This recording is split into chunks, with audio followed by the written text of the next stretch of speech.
Mutiara Hikmah Official, menyingkap hikmah di balik sunnah.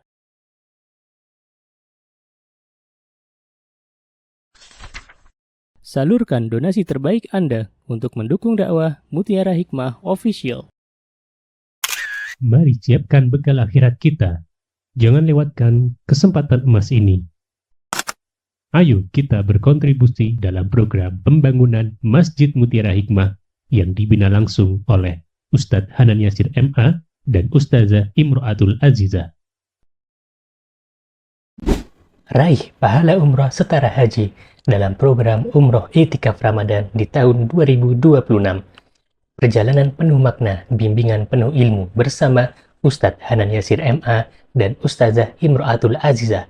Tempat terbatas, daftarkan diri Anda sekarang juga. Jangan lewatkan sensasi umroh full faidah plus daurah fikih hijrah di bulan Syawal tahun 2026 bersama Ustadz Hanan Yasir MA dan Ustazah Imro'atul Azizah. Tempat terbatas, daftarkan diri Anda sekarang juga.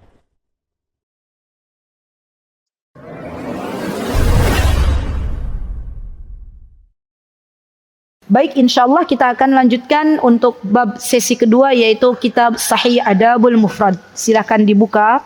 Terakhir kemarin sampai mana? Sampai orang Yaman itu berhati lembut, sudah kan? Yang punya buku hitam sampai halaman berapa? 456. Masya Allah. Terakhir pembahasan sampai mana, Mbak? Berjabat tangan. 456. Berjabat tangan dengan anak-anak sudah? Oke. Bersalaman? Sudah? Rasulullah SAW memerintahkan para sahabatnya untuk bersalaman dengan orang Yaman, karena orang Yaman itu adalah orang-orang yang berhati lembut. Sudah? Iya, Anas bin Malik. Sudah? Sudah, oke. Kemudian Bara bin Azib, min tamami tahiyya an tusafi akhak. Sudah? Setelah Anas hadisnya siapa di situ di bawahnya? Di situ perawinya siapa? Bara bin Azib. Ini udah belum? Ada Bara bin Azib di situ sampai faidah yang faidah Anas bin Malik. Oke, berarti hari ini insyaallah kita akan membahas hadis yang selanjutnya, yaitu Bara bin Azib. Oke. Bismillah. Disebutkan di dalam kitab Sahih Adabul Mufrad, Anil Barra bin Azib qala min tamamit tahiyyati an tusafiha akhaka. Dari Bara bin Azib, dia berkata, ya, termasuk di dalam kesempurnaan sapaan adalah menjabat tangan saudaramu. Teman-teman yang saya cintai karena Allah, perkataan ini bukan disandarkan kepada baginda Rasulullah sallallahu alaihi wasallam, tetapi perkataan ini disandarkan kepada sahabat, yaitu Bara bin Azib. Berarti perkataan ini dinamakan dengan athar. Namanya athar. Athar perkataannya para sahabat. Dan perkataannya Bara bin Azib ini tidak bertentangan dengan sabdanya Nabi kita Muhammad sallallahu alaihi wasallam. Kaidahnya berlaku kalau ada perkataan para sahabat, kalau ada perkataannya para ulama, ya baik itu ulama 4 mazhab, Imam Syafi'i, Imam Ahmad, Imam Abu Hanifah, Imam Malik rahimahullahu taala, yang tidak bertentangan dengan sabdanya Rasulullah SAW atau selaras dengan apa yang disabdakan oleh Rasulullah SAW, maka kita boleh mengikutinya. Tetapi sebaliknya, kalau ada perkataan ulama yang dia tidak selaras dengan sabda Nabi kita Muhammad SAW, walaupun itu disandarkan kepada seorang ulama yang besar, maka ketahuilah bahwa perkataan ulama tersebut tidak boleh kita amalkan. Kenapa? Karena bertentangan dengan sabda Nabi kita Muhammad sallallahu alaihi wasallam. Dan apa yang dikatakan oleh Bara bin Azib ini selaras dengan apa yang disebutkan di dalam sabda Nabi kita Muhammad sallallahu alaihi wasallam yang berkaitan dengan keutamaan berjabat tangan. Apa kata baginda Rasulullah SAW? Rasulullah pernah mengatakan, barang siapa seorang muslim yang dia yatasafah, dia berjabat tangan, maka dosa-dosanya digugurkan oleh Allah Subhanahu wa taala. Ya, sebelum dia melepaskan jabat tangan tersebut. Ya, dan para ulama zaman dahulu mereka itu berlomba-lomba untuk tidak melepaskan tangan saudaranya. Tapi masalahnya kalau dipraktekkan sekarang, teman-teman, kita bingung siapa yang mau melepaskan dulu. Teman-teman ketemu sama bestinya, salaman, ya. Teman-teman, saya pengen meniru para ulama, ya, tidak melepaskan. Nanti siapa dulu yang mau melepaskan? Ya, bingung kan? Ya, jadi ya bolehlah dilepaskan ya. Dan Allah sudah menggugurkan dosa-dosa kita. Baik, Bara bin Azib mengatakan ya, dan ini faedah yang bisa kita ambil dalam hadis ini, bahwa ketika kita bertemu dengan saudara kita ya sama muslim tentunya, maka hendaklah kita berjabat tangan. Ya, jadi bukan hanya cipika-cipiki, ya, tapi juga berjabat tangan. Baik, kemudian pembahasan yang selanjutnya, anak-anak perempuan atau orang-orang perempuan mengusap kepala anak laki-laki kecil, apakah boleh? Nah, kita seorang perempuan dewasa, apakah boleh mengusap kepalanya anak kecil? Nah, teman-teman, kalau kita ketemu anak-anak, ya maka diantara adabnya adalah mengusap kepalanya. Yuk kita belajar, boleh nggak mengusap kepala anak kecil laki-laki? Ya bagi orang dewasa perempuan. Haddatsana Ibrahim, ada di buku hitam? Mbak, ada hadisnya atau hanya terjemahannya saja? Terjemahannya. Boleh dibuka hadis itu? Baik. Haddatsana Ibrahim bin Marzuqi Ats-Tsaqafi qala haddatsani abi wa kana li Abdullah bin Zubair fa akhadahu al-Hajjaj minhu qala kana Abdullah ibn Zubair ba'athani ila ummihi Asma. Masya Allah, ini bagus nih pembahasannya. Kalau ada disebutkan Asma, ini udah Masya Allah keren sekali, teladan bagi kita para wanita muslimah. Asma binti Abi Bakar fa ukhbiruha bima yu'amiluhum Hajjaz wa tad'u li wa tamsahu ra'si wa ana yawma idzin wasifun. Begini teman-teman, ini kisah nyata ya, dari Ibrahim bin Marzuq Ats-Tsaqafi. Beliau menceritakan kepada kami, ia berkata, ayahku, berarti ayahnya Ibrahim bin Marzuq ya, menceritakan kepadaku, diceritakan kepada anaknya, ia dulu adalah budaknya Abdullah ibnu Zubair ya, bahwa salah satu budaknya Abdullah ibnu Zubair itu putranya Zubair bin Awam ya teman-teman. Zubair bin Awam itu menantunya Abu Bakar. Abu Bakar itu punya anak namanya Asma binti Abu Bakar ya, dan Asma punya suami namanya Zubair bin Awam. Ketika menikah dengan Zubair bin Awam, dikaruniai anak oleh Allah Subhanahu wa taala yang dinamai dengan Abdullah ibnu Zubair. Atau biasanya kalau kita baca di kitab-kitab, maka disebutkan disingkat bukan Abdullah ibnu Zubair tapi ibnu Zubair saja. Ya, berarti kalau ada kata-kata bin ibnu Zubair, itu aslinya namanya Abdullah. Ya.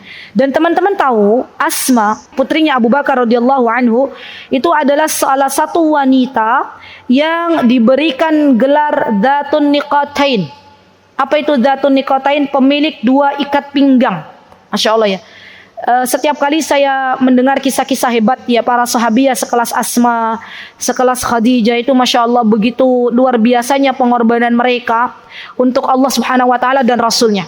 Bayangkan teman-teman, seorang wanita yang sedang hamil besar ya, diperintahkan oleh ayahanda tercintanya untuk mengirimkan makanan bagi Nabi kita Muhammad SAW, dan ayahanda tercintanya harus menaiki gua waktu itu ya, menaiki bukit, di mana perbukitan di kota Mekah itu tidak seperti perbukitan yang ada di Indonesia Raya yang banyak pepohonan. Di sana tandus, di atasnya nggak ada pohon. Bisa dibayangkan kalau itu pada musim panas, panasnya sudah mencapai 45 derajat.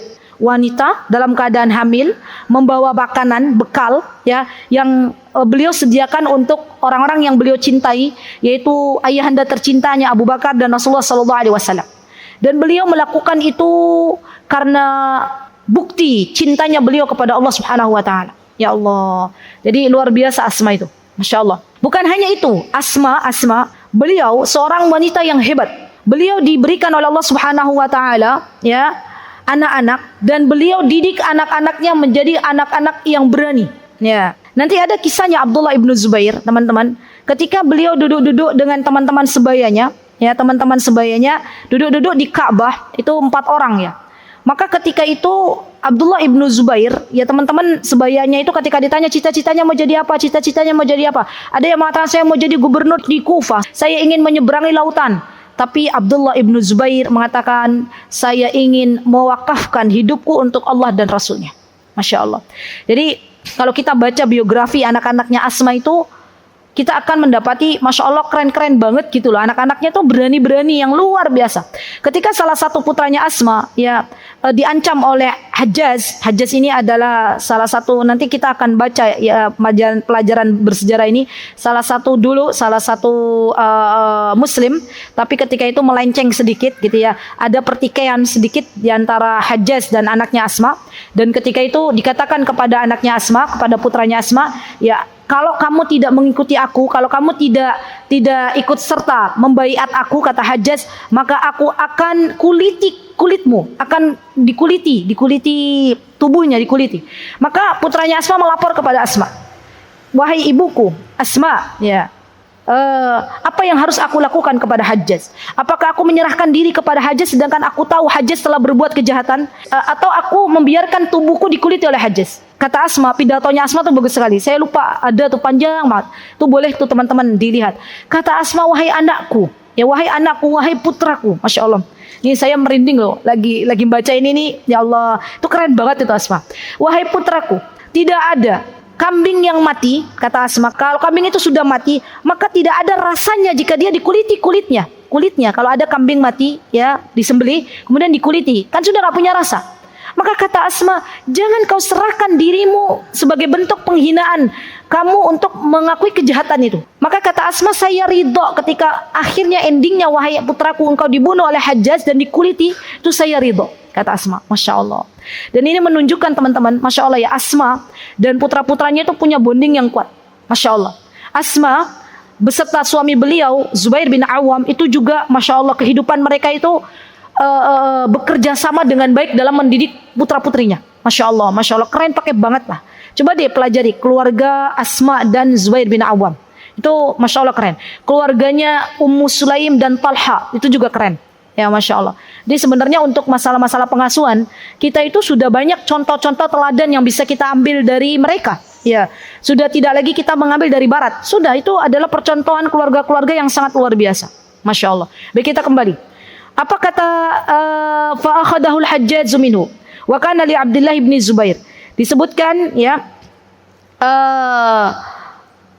kemudian disebutkan oleh budaknya Abdullah ibn Zubair ya, fa'akhadahul Hajjaz minhu, kemudian diambil oleh Hajjaz. Ia menuturkan qala kana Abdullah ibn Zubair ba'atsani ila ummi Asma. Ya, dulu Abdullah ibn Zubair mengutus budaknya kepada ibunya beliau, yaitu Asma. Ya, binti Abi Bakar, Asma putrinya Abu Bakar radhiyallahu anhu. Fa ukhbiruha, dan mengabarkan, memberitahu keadaan Hajjaz, mengenai Hajjaz, bima yu'amilum Hajjaz, keadaan bagaimana Hajjaz memperlakukan Abdullah ibnu Zubair. Jadi nanti kalau kita baca sejarahnya Hajjaz, bagaimana memperlakukan Abdullah ibnu Zubair, itu mengerikan teman-teman. Dan para ulama juga berbeda pendapat mengenai Hajjaz. Apakah Hajjaz ini adalah seorang yang masih dianggap muslim atau bukan, tuh para ulama berbeda pendapat. Ya. Dan masalah ini teman-teman ya, zaman dulu kala, dari zaman Rasulullah SAW itu sudah ada ya, ketika Rasulullah SAW masih hidup, itu juga sudah ada kaum munafikun. Ya, orang-orang munafik itu sudah ada. Ya. Ketika Rasulullah wafat, ditambah lagi adanya pemberontak-pemberontak ya, di mana ketika itu ada banyak perbedaan pendapat di antara para sahabat, itu juga ada. Pertikaian-pertikaian juga ada. Ya. Siapa yang mengawalinya? Orang-orang munafik. Orang-orang munafik itu kan mereka mengaku mereka adalah muslim, tapi ternyata musuh di dalam selimut. Ya, mereka benci kepada Islam itu sendiri. Baik, kemudian di sini disebutkan fa ukhbiruha bima yu'amilum Hajjaz. Budaknya Abdullah ibnu Zubair mengabarkan kepada ibunya Abdullah ibnu Zubair, yaitu Asma, tentang bagaimana Hajjaz memperlakukan Abdullah ibnu Zubair. Wa tad'uli. Maka kemudian Asma mendoakan budaknya Abdullah ibnu Zubair dan mengusap kepalaku, wa tamsahu ra'si. Berarti budaknya ini masih kecil, laki-laki. Ya, datang kepada Asma dan Asma mengusap kepalanya. Wa ana yauma idin wasifun. Saat itu aku adalah seorang anak yang belum dewasa. Dari kisah ini kita mengambil kesimpulan bahwa diperbolehkannya seorang wanita dewasa mengusap kepala anak kecil selagi anak kecil ini ukurannya dewasa, berarti selagi anak kecil ini belum balik. Ya, belum balik, masih boleh.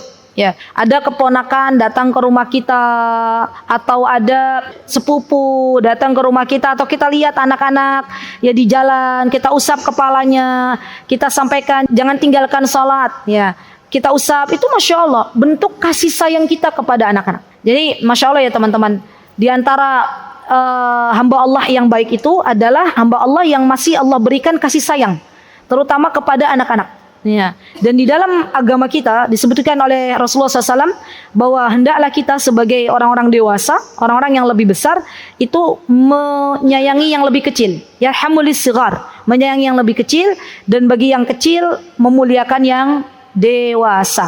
Dan ini adab ini teman-teman tolong dicatat. Adab ini adalah bagian dari kurikulum keluarga kita yang harus kita ajarkan kepada anak-anak. Ya. Baik itu kepada anak-anak kandung kita, ya, ataupun anak-anak kaum muslimin.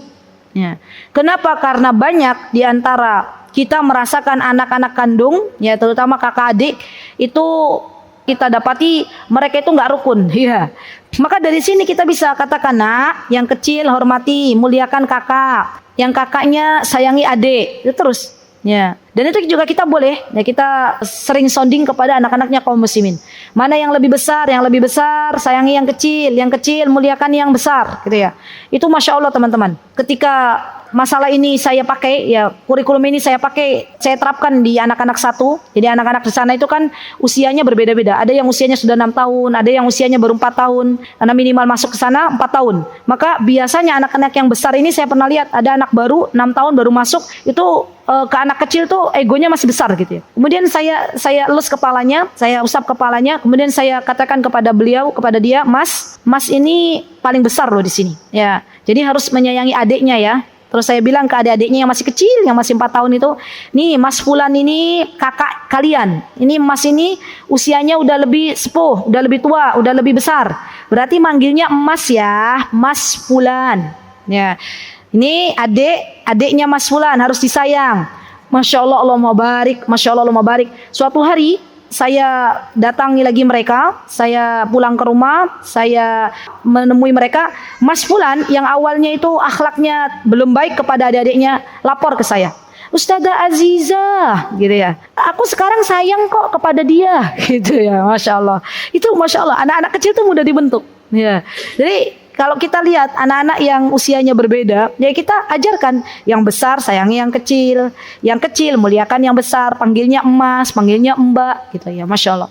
Dan itu menurut saya ya teman-teman, masya Allah, itu adalah sesuatu yang kalau kita bisa melakukan itu, semoga ini menjadi jariah bagi kita semuanya. Begitu nggih.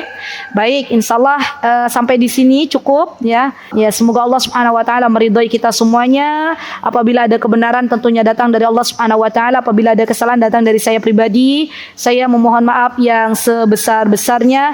Aqulu qouli hadza wastaghfirullah li wa lakum wa akhiru da'wana alhamdulillahirabbil alamin. Wassalamualaikum warahmatullahi wabarakatuh. Mutiara Hikmah Official, menyingkap hikmah di balik sunnah.